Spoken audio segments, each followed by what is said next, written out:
గణేశుడి రూపం పెద్ద తల, చిన్న కళ్ళు, పెద్ద చెవులు మన జీవితానికి ఎటువంటి పాఠాలను ఇవి నేర్పిస్తాయి? రెండు చెవులు ఒక పని చేస్తే ఒక్క నోరు రెండు పనులు చేస్తోంది. అంటే అర్థం ఏమిటి? మనం విన్న దాంట్లో 4వ వంతే మాట్లాడాలి, 3 వంతులు చెరిగి పారేయాలి.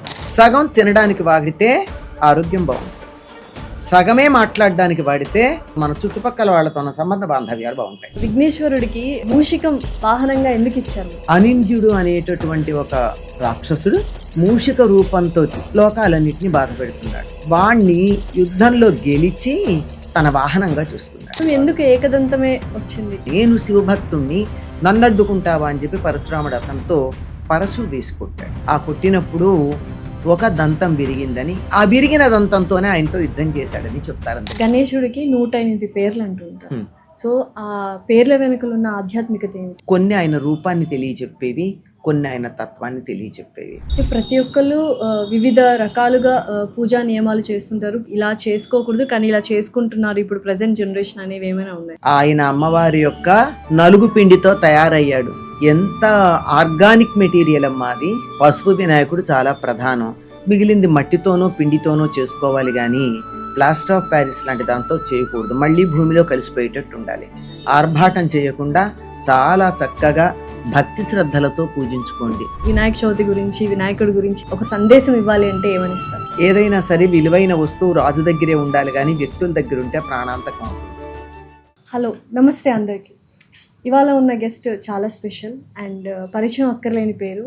ఆవిడ మరెవరో కాదు, డాక్టర్ అనంతలక్ష్మి గారు, ప్రముఖ ఆధ్యాత్మికవేత్త.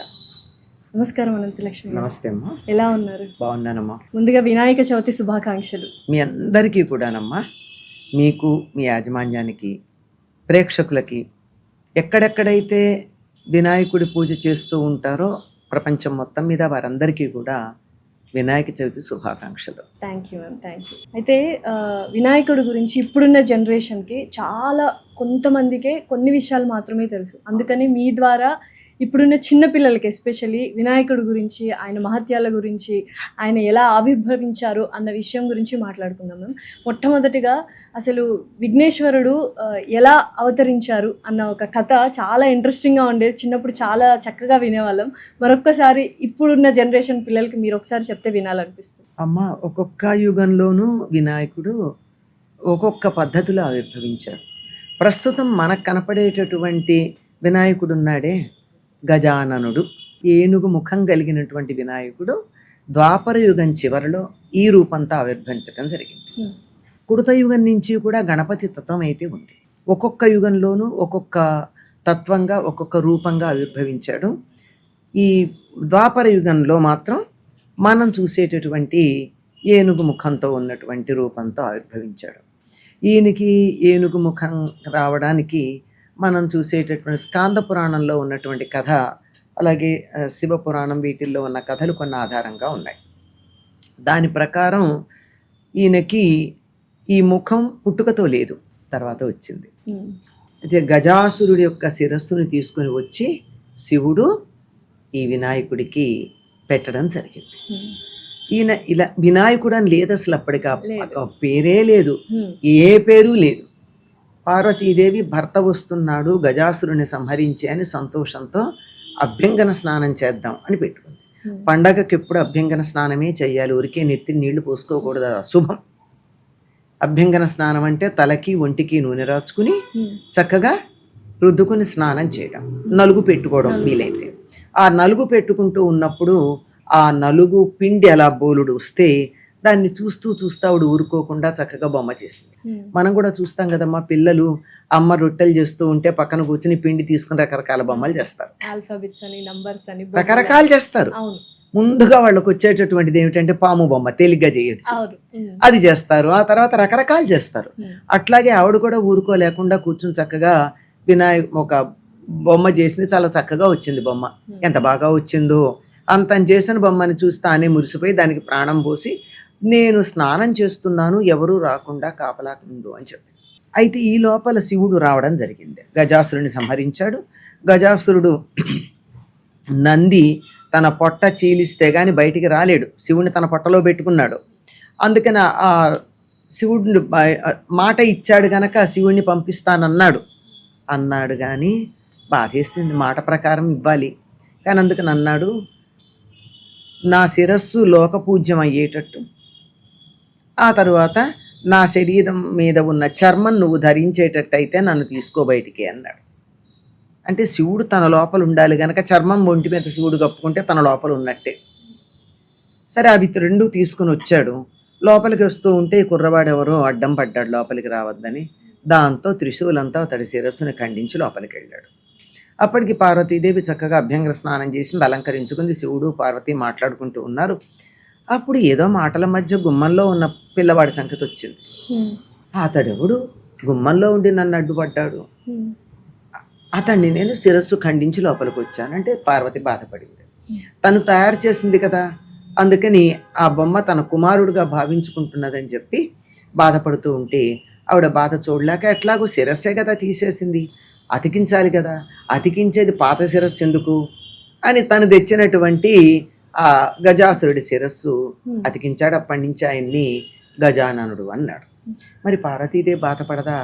ఎంతో అందంగా ఉన్నటువంటి వాడికి ఏనుగు మొహం పెడితే ఏ తల్లి కన్నా సంతోషంగా ఉంటుందా? కొంచెం తేడా వస్తేనే తట్టుకోలేరు కదా.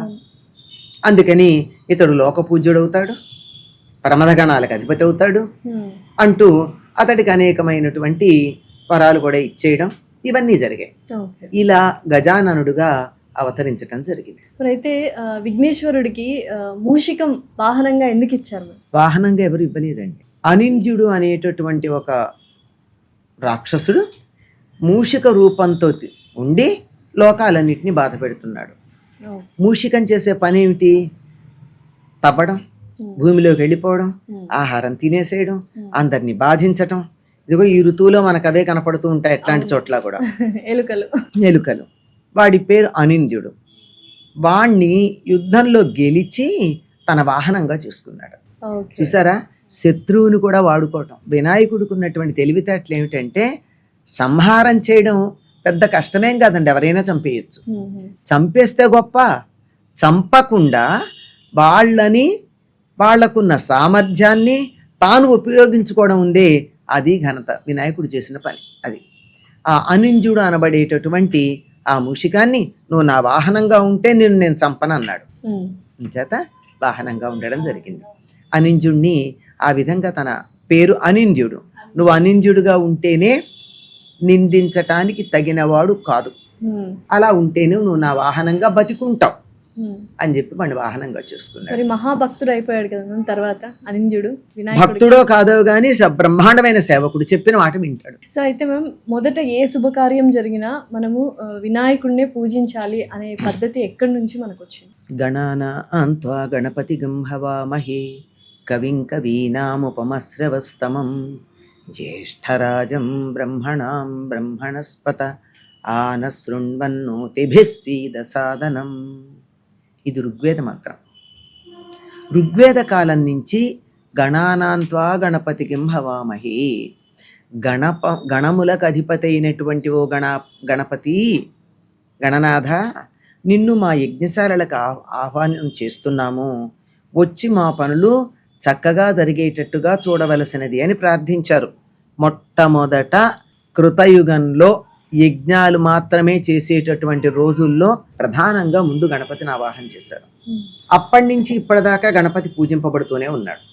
ఆ రోజుల్లో యజ్ఞాలలో ఎవరెవరినైతే ఆవాహన చేసి వాళ్ళని పిలిచి హోమాలు చేశారో వాళ్ళకి ఎక్కడన్నా దేవాలయాలు ఉన్నాయా?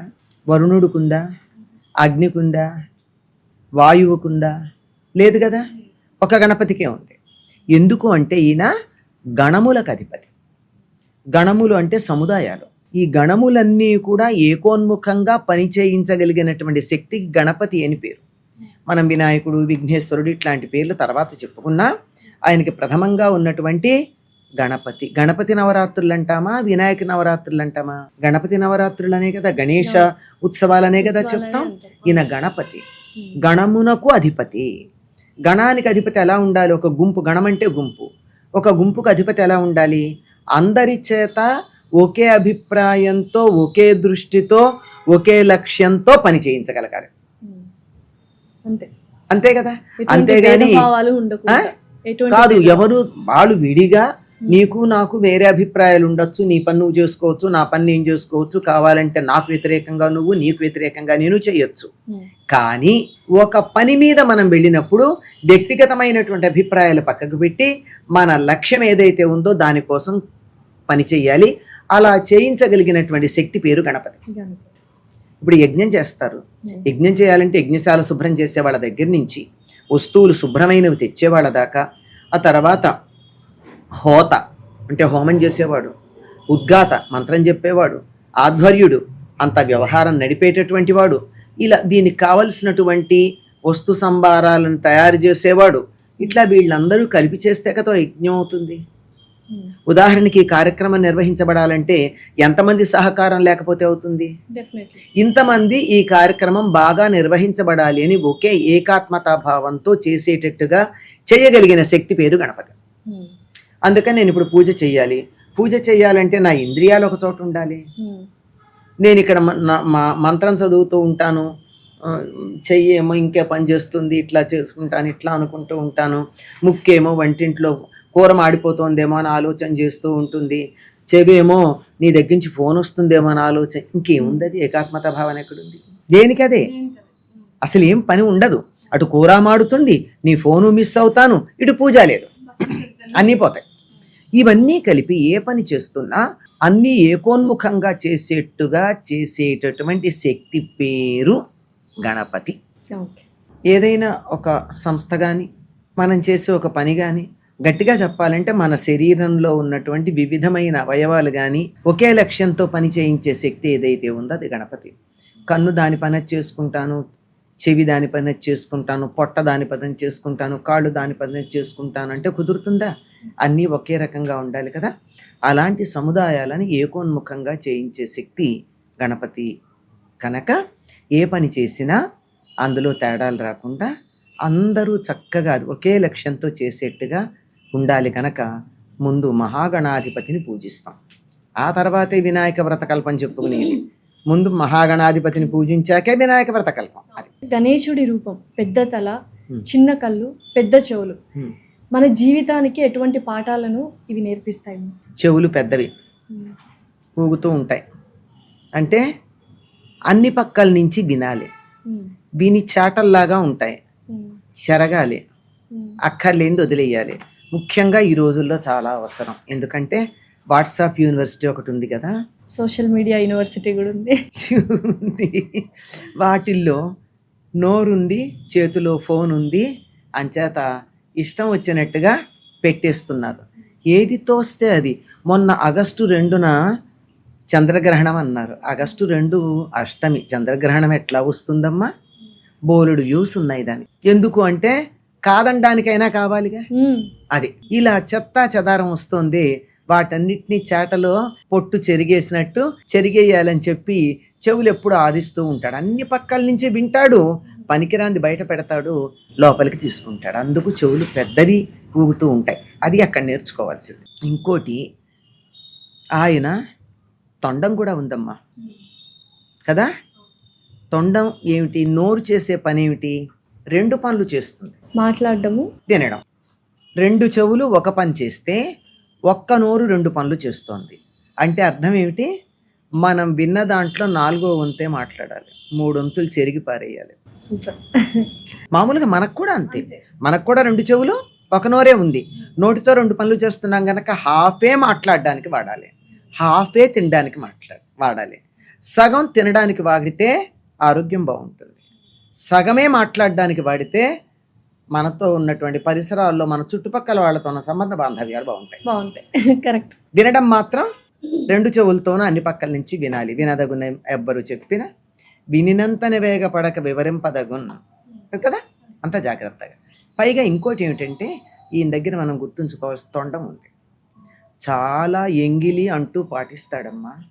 ఏది పడితే అది ఇట్టా తీసుకుని నోట్లో పెట్టుకుని చెయ్యట్టా పెట్టి మనం చేస్తాం కదా. ఎంగిలి అది లేకుండా, అంటూ లేకుండా, అది కాదు. చక్కగా తొండంతో తీసుకుంటాడు, అలా నోట్లో దూరంగా పడేసుకుంటాడు, అప్పుడు మళ్ళీ ఇంకో దాన్ని తీసుకుంటాడు. అదొకటి. రెండోది, పెద్దల దగ్గర మాట్లాడేటప్పుడు చెయ్యి ఇట్లా పెట్టుకుని మాట్లాడాలి కూడా. ఎందుకంటే మన నోట్లోంచి వచ్చేటటువంటి గాలి కానీ నోట్లో మాట్లాడేటప్పుడు ఎలా మాట్లాడతాం? గాలి వదులుతూ మాట్లాడతాం. మన వదిలే గాలి ఎదుటి వాళ్ళ మీద పడకూడదు. అందులో పెద్దవాళ్ళు అయితే అస్సలు తుంపర్లు కూడా వస్తాయి కొంతమందికి, పాపం కొంతమందికి కనపడదు. మనకు కూడా వస్తుంది, మంది కనపడదు, అంతే. వాళ్ళది కనపడుతుంది తేడా. కనుక ఇలా పెట్టుకుని మాట్లాడడం మీరు గమనించవచ్చు. పెద్దల దగ్గరికి వెళ్ళినప్పుడు ఇలా మాట్లాడుతూ ఉంటారు. ఎందుకు అంటే మర్యాద. అసలు ఏనుగు ఎప్పుడు అలాగే మర్యాదగా ఉంటుంది. ఇంకొకటి చిన్న కళ్ళు అన్నారు కదా, చిన్న కళ్ళు దేనికంటే సూక్ష్మ దృష్టి, తీక్ష్ణంగా చూడడం. మనకి ఏదైనా కనపడకపోతే ఇట్లా కళ్ళు చికిలించి చూస్తాం, అలా ఉంటుంది. కనుక దేన్నైనా చాలా బాగా చూడగలదు అని జంతువుల్లో జ్ఞాపక శక్తి ఎక్కువగా ఉన్నదిగా చెప్పబడుతూ ఉంటుంది ఏనుగ. ఎందుకంటే గ్రహిస్తుంది, మనసులో పెట్టుకుంటుంది.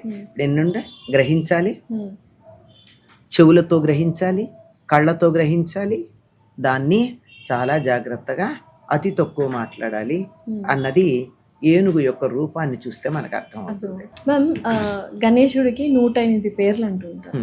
సో ఆ పేర్ల వెనుకలు ఉన్న ఆధ్యాత్మికత ఏమిటి? కొన్ని ఆయన రూపాన్ని తెలియజెప్పేవి, కొన్ని ఆయన తత్వాన్ని తెలియజెప్పేవి. వక్రతుండ మహాకాయ అంటారు. అంటే వక్రతుండం ఉంది, వంకరగా ఉంది. తొండం ఇలా స్ట్రైట్గా లేకుండా, ఏనుగకి అంత పక్కకి తిరిగి ఉండేది ఏమి ఉండదు. మామూలుగా ఇలా స్ట్రైట్గానే ఉంటాయి మామూలుగా. ఈయనది మాత్రం పక్కకి తిరిగి ఉంటుంది. ఎందుకంటే దానివల్ల ఎవరికి ఇబ్బంది కలగకుండా ఉంటుంది. అది ఒకటి. సరిగ్గా గనక మనం చూసినట్టయితే ఏనుగు ముఖాన్ని వంకరగా ఇలా తొండం పక్కకు పెడితే ఓంకార రూపంలో కనపడుతుంది. అది వక్రతుండ. అలాగే ఏకదంతాయ నమః అంటే ఒకే దంతం కలిగినటువంటి వాడు. ఆయన రూపాన్ని గురించి లంబోదరాయ నమః, పెద్ద పొట్ట కలిగినటువంటి వాడు. ఏకదంతమే వచ్చింది. ఏకదంతం ఎందుకు వచ్చిందంటే, ఒకసారి పరశురాముడు కార్తవీర్యార్జునుడిని గెలిచి శివుడి దగ్గర చెప్పడానికి బయలుదేరి వస్తే గుమ్మంలో ఈయన కాపలా ఉన్నాడు. ఎందుకు అంటే శివపార్వతులు చక్కగా వినోదంగా ఉన్నారు. వాళ్ళు వినోదిస్తూ ఉన్నప్పుడు వాళ్ళ వినోదాన్ని తాను భంగం చేయకుండా కాపలా ఉంటే, నేను శివభక్తుణ్ణి, నన్ను అడ్డుకుంటావా అని చెప్పి పరశురాముడు అతనితో పరశు వేసి కొట్టాడు. ఆ కొట్టినప్పుడు ఒక దంతం విరిగిందని, ఆ విరిగిన దంతంతోనే ఆయనతో యుద్ధం చేశాడని చెప్తారు. అందుకని ఒక్క దంతం. ఇది ఇంకో కథ కూడా చెప్తారు. మహాభారత రచన చేస్తూ ఉన్నప్పుడు వ్యాసుడు చెప్తూ ఉన్నాడు, గణపతి రాస్తూ ఉన్నాడు. ఆయన ఇద్దరు ప్రతిజ్ఞ చేశారట, నేను చెప్పేది నేను మళ్ళీ రెండోసారి చెప్పను, రాయాలి అని. నా గంటం ఆగకుండా చెప్పాలని ఈయనన్నట్ట.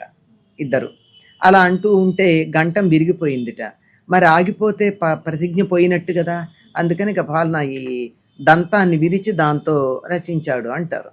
ఈ రెండు కూడా చరక పురాణంలో మనకు కనపడేటటువంటి ఇతివృత్తాలమ్మ. ఓం గం గణపతయే నమః అంటూ ఉంటారు. ఇలాగా విఘ్నేశ్వరుడికి బోల్డ్ అన్ని మంత్రాలు ఉన్నాయి. అవి మనం ఉచ్చరించినప్పుడు మనలో ఎటువంటి శక్తిని గణేశుడు ఇవ్వడం జరుగుతుంది? గణపతి మంత్రమే కాదమ్మా, ఏ మంత్రమైనా సరే ఉచ్చరించినప్పుడు మంత్రోచ్చారణ జరిగేటప్పుడు మనలో నాడీ మండలం ప్రచోదనం అవుతుంది.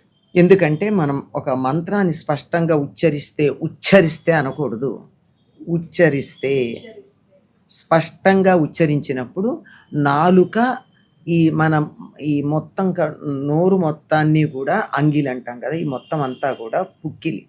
దాని లోపల ఒక్కొక్క అక్షరం ఉచ్చరించినప్పుడు ఒక్కొక్క చోట తగులుతుంది. ఆ తగిలినటువంటి సందర్భంలో అక్కడ ఉన్నటువంటి నాడుల యొక్క కొనలు చక్కగా ప్రచోదనం అవుతాయి, యాక్టివేట్ అవుతాయి. దానివల్ల శరీరంలో తగినటువంటి మార్పులు వస్తాయి. అందుకని ఉచ్చారణ చక్కగా ఉండవలెను. ఉచ్చారణ చక్కగా ఉంటే మాత్రమే మంత్రం చెప్తారు. అందరూ అంటూ ఉంటారు, మాకు మంత్రాలు ఎందుకు చెప్పరండి, మేము వేదాలు ఎందుకు చదువుకోకూడదని. చదువుకోవచ్చు, అందరూ చదువుకోవచ్చు, ఎటువంటి సందేహం లేదు, ఎటువంటి అభ్యంతరం లేదు. కానీ 10th పాస్ అయితే కానీ ఇంటర్మీడియట్లో సీట్ ఇవ్వరు కదమ్మా. ఇంటర్మీడియట్ పాస్ అయ్యి క్వాలిఫైయింగ్ టెస్ట్ పాస్ అయితే కానీ మెడిసిన్లో సీట్ ఇవ్వరు కదమ్మా. అట్లాగే వేదము మంత్రాలు చదువుకోవడానికి కూడా మీరు కొన్ని ప్రిలిమినరీ టెస్టులు పాస్ అవ్వాలి. అందులో ప్రధానమైనటువంటిది ఉచ్చారణ స్పష్టత. స్పష్టంగా ఉచ్చరించగలగాలి. అది ఉచ్చరించేటప్పుడు వచ్చే శక్తిని తట్టుకోవడానికి శారీరక మానసిక ఆరోగ్యాలు ఉండాలి. శక్తి ప్రచోదనమైతే తట్టుకోలేక పడిపోయే వాళ్ళు ఉంటారు. మంత్రాలు విని చదివి పడిపోయిన వాళ్ళు, ఏడిచిన వాళ్ళు, గంతులేసిన వాళ్ళు రకరకాలు ఉన్నారు కదా. అటువంటివి ఏవీ జరగకుండా ఉండాలంటే కొంచెం చెప్పిన నియమాలు పాటిస్తే అందరూ చదవచ్చమ్మా, అందరూ చేయొచ్చు. ఒక మంత్రాన్ని ఉచ్చరించినప్పుడు నాలుక వెళ్ళి ఎక్కడ తగులుతుంది అన్న దాన్ని బట్టి అక్కడ ఉన్నటువంటి నాడులు ప్రచోదనం అవుతాయి. ఉదాహరణకి త అన్నాం. త అన్నప్పుడు ఎక్కడొచ్చింది? దంతాల వెనకాల తగులుతోంది నాలిక కొస వచ్చి. ట అన్నాం. ట అన్నప్పుడు నాలిక ఇలా వెనక్కి తిరిగి అంగిలికి తగులుతోంది. అక్కడున్న ట అన్నప్పుడు అక్కడి ఉన్నటువంటి నాడీ మండలం ప్రచోదనం అవుతుంది. త అన్నప్పుడు ఈ దంతమూలాలు అంటారు, చిగుళ్ళు, లోపల వైపు చిగుళ్ళు, అక్కడున్న నాడులు ప్రచోదనం అవుతాయి. ఇట్లా ప్రతి అక్షరానికి ఉంటాయి. అలాగే గమ్ అన్నప్పుడు కంఠనాళం, గ కఖ గ ఘ ఇక్కడ కదా వస్తాయి. అది ఆ గమ్ అన్నప్పుడు కంఠనాళం దగ్గర ఉన్నటువంటి నాడులు ప్రచోదనం అవుతాయి. అసలు అక్కడి నుంచే కదా మనకి మాటలు రావడానికి మూల కారణం ఇక్కడ ఉన్నటువంటి వోకల్ కార్డ్స్. అవి కొంచెం బాగా పనిచేస్తాయి అని ఉద్దేశం అయి ఉంటుంది. ప్రతి ఒక్కళ్ళు వివిధ రకాలుగా పూజా నియమాలు చేస్తుంటారు, పూజలు నిర్వర్తిస్తూ ఉంటారు వినాయక చవితి రోజు. కొన్ని చేయకూడని, ఎక్కువగా తప్పిదాలు చేసేవి ఏమైనా ఉన్నాయా మీరు అబ్జర్వ్ చేసినవి? ఇలా చేసుకోకూడదు కానీ ఇలా చేసుకుంటున్నారు ఇప్పుడు ప్రజెంట్ జనరేషన్ అనేవి ఏమైనా ఉన్నాయి? చాలా ఉన్నాయమ్మా, చెప్పండి. అవి చేసుకోకుండా ఉంటారు. ప్లాస్టిక్ వినాయకుళ్ళని, ప్లాస్టిక్ అని ఇంకేంటి, ఇదేమిటి, plaster of Paris. Plaster of Paris synthetic వస్తువుతో వినాయకుడిని తయారు చెయ్యకూడదు. ఆయన అమ్మవారి యొక్క నలుగు పిండితో తయారయ్యాడు. ఎంత ఆర్గానిక్ మెటీరియల్ అమ్మా అది. దాంతో తయారవులు. పసుపు ఉంటుంది అందులో. పసుపు వినాయకుడు చాలా ప్రధానం. మిగిలింది మట్టితోనో పిండితోనో చేసుకోవాలి కానీ ప్లాస్టర్ ఆఫ్ ప్యారిస్ లాంటి దాంతో చేయకూడదు. మళ్ళీ భూమిలో కలిసిపోయేటట్టు ఉండాలి. మొట్టమొదటి తప్పిదం మన రకరకాలైనటువంటి వస్తువులతో తయారు చేసుకోవడం. అది మట్టి తప్ప ఏమీ వాడకూడదమ్మా. దానికి కూడా రంగులు వెయ్యరు. మా చిన్నతనంలో మేము రంగులు వేసేవాళ్ళం కాదు. అంచేత ఆర్గానిక్ మాత్రమే ఉండాలి. అది మొట్టమొదటిది, ప్రధానంగా పాటించాల్సింది. చెయ్యకూడని దాంట్లో మొదటిది ఇలాంటిది, రసాయన పదార్థాలు వాడకూడదు. అలాగే పూజకు కూడా కొండంత దేవుడికి కొండంత పత్రి అని చెప్పి ఎక్కువ పత్రి చేస్తున్నాం. దాంట్లో కొంచెం విచక్షణ ఉపయోగించండి. 21 పత్రులు మనకు ప్రత్యేకంగా ఉన్నాయి, వాటిని తెచ్చుకోండి. ఒక్క దేవదారు తప్ప మిగిలిన 21 దొరుకుతాయి ఇక్కడ.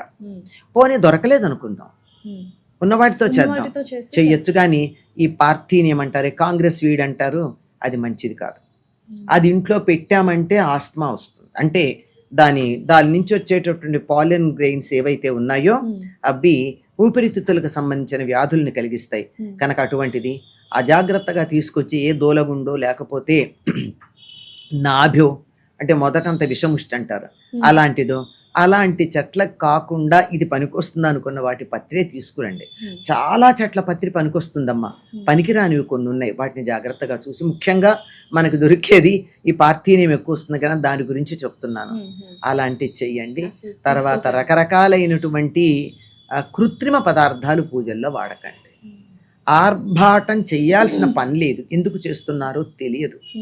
ఆర్భాటం చేయకుండా చాలా చక్కగా భక్తి శ్రద్ధలతో పూజించుకోండి.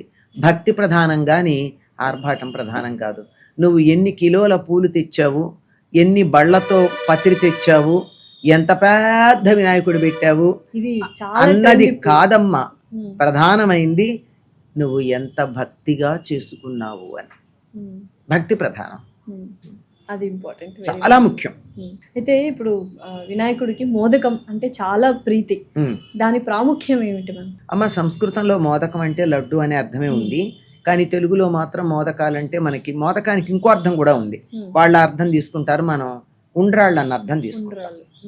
ఉండ్రాళ్లకు ఉన్నటువంటి ప్రాధాన్యం ఏమిటంటే 2 సార్లు ఆవిరిలో ఉడుకుతాయి అవి. 2 సార్లు ముందర మసులుతున్న నీళ్లలో రవ్వ పోసి ఉడకబెడతాం, అప్పుడు ఉడికింది, దాన్ని తీసి మళ్ళీ ఆవిరి మీద ఉడకబెడతాం. ఇందులో నూనె ఉండదు, పెద్దగా వేరే రకాలైనటువంటి మిరపకాయలు లాంటివి అవి ఏముండవు. ఏముంటాయి, జీలకర్ర, జీర్ణానికి పనికొచ్చే జీలకర్ర, ఈ కాలంలో మనకు వచ్చేటటువంటి రకరకాలైన జలుబు మొదలైనవి రాకుండా ఉండడానికి మిరియాలు, సొంఠి వేస్తే సొంఠి వేస్తారు, లేకపోతే అది కూడా లేదు, అరుగుదలకి ఇంగువ, ఇవి వేస్తారు. ఇవి మాత్రమే వేసి 2 సార్లు ఆవిరి మీద ఉడకబెట్టినటువంటిది గనక త్వరగా అరుగుతుంది. ఎందుకు అంటారా, మన పండగలన్నీ కూడా నేను ఎప్పుడూ చెప్తా, ఒకటే స్టేట్మెంట్ 100 సార్లు చెప్పా, మళ్ళీ చెప్తున్నా, మన పండగలు బహుళార్థ సాధక ప్రణాళికలు.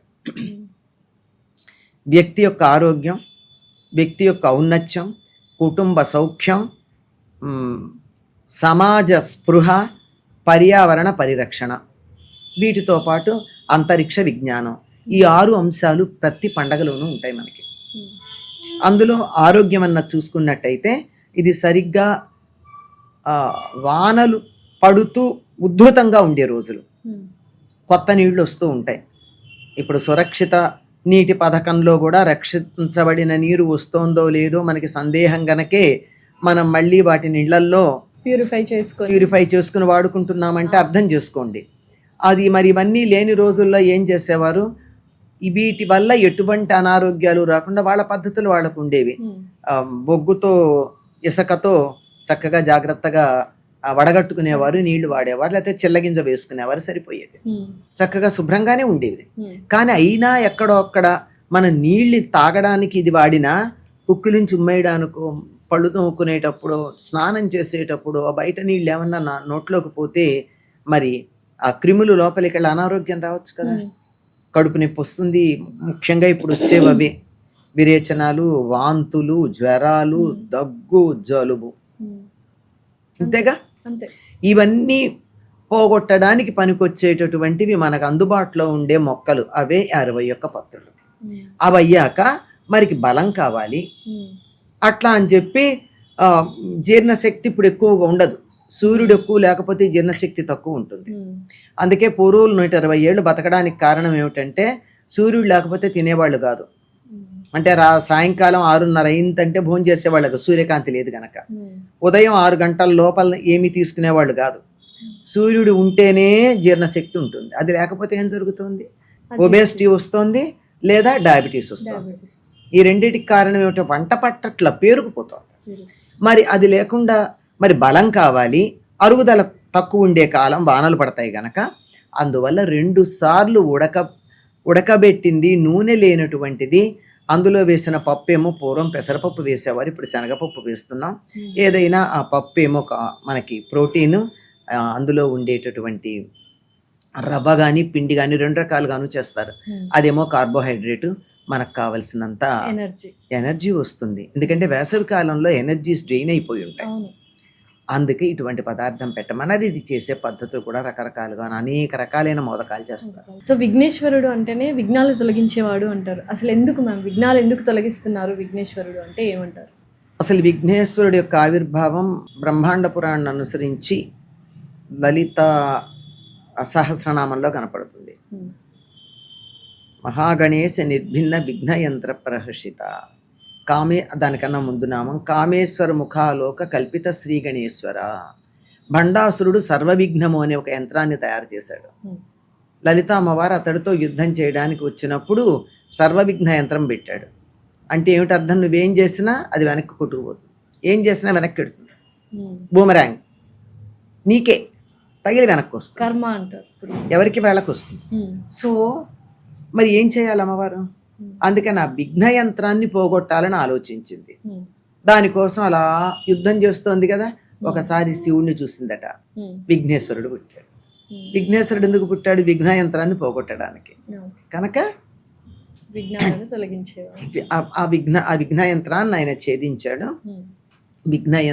మహాగణేశ నిర్భిన్న విఘ్నయంత్ర ప్రహర్షిత. మహాగణేశుడి చేత బాగా ఛేదించబడినటువంటి విఘ్నయంత్రాన్ని చూసి సంతోషించింది అని. ఏ పనైనా మనకి విఘ్నాలు కలుగుతున్నాయి అంటే మనం కూడా ఒకసారి అమ్మవారిని తెలుసుకుని, అమ్మ విఘ్నేశ్వరుని పంపించు, మా విఘ్నాలు తొలగించు అంటే తొలగుతాయి. చివరిగా నిజంగానే వినాయక చవితి రోజు చంద్రుడిని చూస్తే నీలాపనిందలు తప్పవా? శమంతకోపాఖ్యానం చదువుకుంటే తప్పుతాయి. శమంతకోపాఖ్యానం చదువుకుని అక్షతలు వేసుకుంటే మొట్టమొదట అసలు పార్వతీదేవి చంద్రుణ్ణి చూడకూడదు అంతే. ఆ మాట అంటే పాపం ఋషిపత్నులకి శాపం వచ్చింది. వెళ్ళారు, అందరూ ప్రార్థించుకున్నారు, మొత్తానికి తొలగించుకున్నారు. అప్పుడు అందరూ కలిసి వీళ్ళు సమర్థులు కనుక తొలగించుకున్నారు, మరి సామాన్యుల మాట ఏమిటి అంటే ఒక్క భాద్రపద శుద్ధ చతుర్థి నాడు చూడకూడదు అంది. అయినా కృష్ణుడు చూడడం జరిగింది, పాలల్లో ప్రతిబింబం, ఆయనకి కష్టం వచ్చింది. ఆయన కూడా నీలాపనిందలు వచ్చాయి కదా శమంతక మణిని హరించాడని. మరి అప్పుడు కృష్ణుడు కనుక అంత పని చేయగలిగాడు, మా సామాన్యుల మాట ఏమిటి అంటే ఎవరైతే శమంతకోపాఖ్యానం కథ వింటారో వాళ్ళకి, కథ విని అక్షతలు శిరస్సును ధరిస్తారో వాళ్ళకి నీలాపనందలు ఉండవు అన్నారు. సో మొత్తానికి అదొకటి చదివితే మనకు బై మిస్టేక్ ఎవరైనా అమ్మా, చంద్రుడిని అదొక్కటే చూసినా చదివితే అంటే అందరూ అన్ని మానేసి అదొక్కటే చదువుతారు. మీరు అంత అలా కాదు. జాగ్రత్తగా మాట్లాడాలి. అలా కాదు, బై మిస్టేక్ ఎవరైనా చంద్రుడిని చిన్న చంద్రుడిని పిల్లలు అలా చూసినా చూసినా ఈ కథ చదివి అంటే వినాయకుడిని పూజ చేసుకుని కథ చదువుకుని అక్షతలు శిరస్సున ధరిస్తే పొరపాటున చంద్రుడిని చూసినా నీలాపనిందాలు రావు. డెఫినెట్లీ. సో ఇంకా చివరిగా ప్రేక్షకులకి వినాయక చవితి గురించి, వినాయకుడి గురించి ఏమైనా చెప్పాలి, ఒక సందేశం ఇవ్వాలి అంటే ఏమని ఇస్తారు? అమ్మ, వినాయకుడి గురించి ఆయన రూపాన్ని గురించి మనం చెప్పుకున్నాం. బుద్ధి కుశలత కలిగి ఉండాలి, జాగ్రత్తగా ఉండాలి, శత్రువుని చంపడం కాదు వాడుకోవాలి అని చెప్పడం కాకుండా శమంతకోపాఖ్యానం కూడా మనకి చాలా గొప్ప మెసేజ్ ఇస్తోందమ్మా. ఏదైనా సరే విలువైన వస్తువు రాజు దగ్గరే ఉండాలి, కానీ వ్యక్తుల దగ్గర ఉంటే ప్రాణాంతకం అవుతుంది. అది. అంతే. నమస్కారం. నమస్తే అమ్మా.